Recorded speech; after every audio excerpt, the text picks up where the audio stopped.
Hello and welcome to our review of Shazam, Fury of the Gods, the sequel to 2019's Shazam. Fury of the Gods follows Zachary Levi as he struggles to find his place in the DCEU while dealing with personal issues. Directed by David F. Sandberg, the film features a star-studded cast of young actors and industry veterans alike. But does it live up to its predecessor? We'll discuss that and more in this review. When Shazam initially appears in Shazam, Wrath of the Gods, he's talking to his physician about his issues like he's a therapy. He doesn't feel like a hero. He concedes that there are other heroes in the DCEU who are better at their jobs than he is, and his foster family of superheroes is separating from one another. Simply put, Shazam believes that he has disappointed everyone, that he is still learning how to be a hero, and that he is unsure of his place in the world. What's wrong with Shazam? The main takeaway from Fury of the Gods is that Shazam is correct.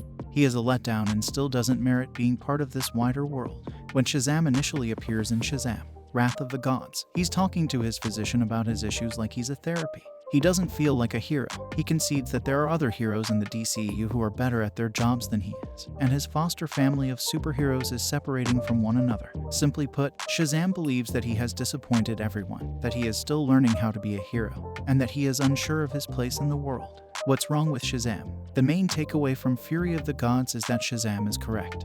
He is a letdown and still doesn't merit being part of this wider world. Let's go right to the point. Shazam's persona annoys me. Shazam, in Fury of the Gods, the scenario is the reverse of Poochie's. Whenever Shazam is absent from the picture, we should be happy about it.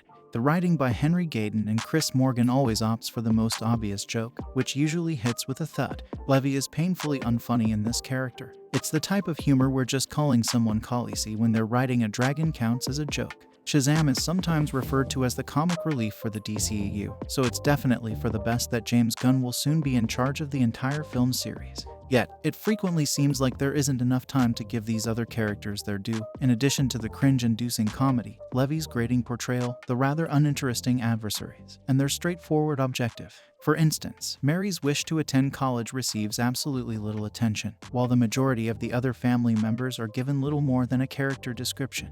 Darla has two traits. She likes Skittles and unicorns. Pedro is gay and has recently began watching baseball since he enjoys watching the players. Yet in order to keep the plot flowing, there is really only time to give these 6 heroes the bare minimum of attention. Freddy, who feels more thoroughly developed than Shazam ever did, is the figure who gives Fury of the Gods its most intriguing and enjoyable moments. Freddy, who is bullied at school throughout the day, develops feelings for Annie, a new student, even though he is unaware that Annie is actually Anthea, one of Atlas' children. He transforms into his hero at night and defends himself against invisible atrocities. It's a shame that this narrative isn't focused on Grazer and Brody because they both make for quite entertaining characters in this. Brody is fantastic in the role of the hero. Grazer is always a delight to see, especially when he's working with the wizard, who has no patience for Freddy's shenanigans. And Zegler is especially endearing in the movie's quieter moments. Fury of the Gods really performs best when Grazer and Houndstooth are paired together awkwardly. It serves as a welcome reminder that this movie can occasionally be humorous. But the sequel from filmmaker David F. Sandberg doesn't really provide the viewer a good reason to worry about what happens. The characters aren't given enough time for us to have a genuine relationship to any of them, and even when they feature wooden dragons and black unicorns, the battles still feel unoriginal.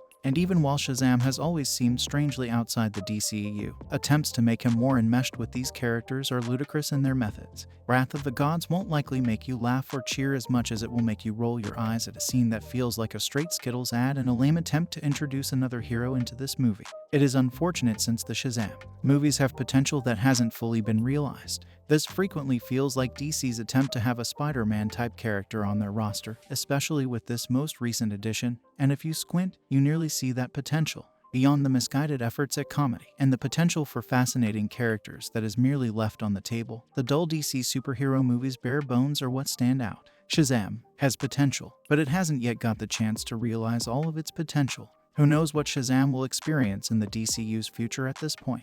The fact that Gunn has stated his desire to have Levy on board for future endeavors leaves room for interpretation, which may or may not represent the solution to this problem. Like to Shazam at the start of this movie, we have seen the yearning for something better, but we haven't yet seen it come to pass. Overall, Shazam, Fury of the Gods has potential, but it fails to deliver on it. The movie's misguided attempts at comedy and underdeveloped characters leave much to be desired. We hope that the third installment in the franchise will finally allow the potential of the Shazam character and the rest of the cast to shine through. Thank you for watching our review. Don't forget to like and subscribe for more content.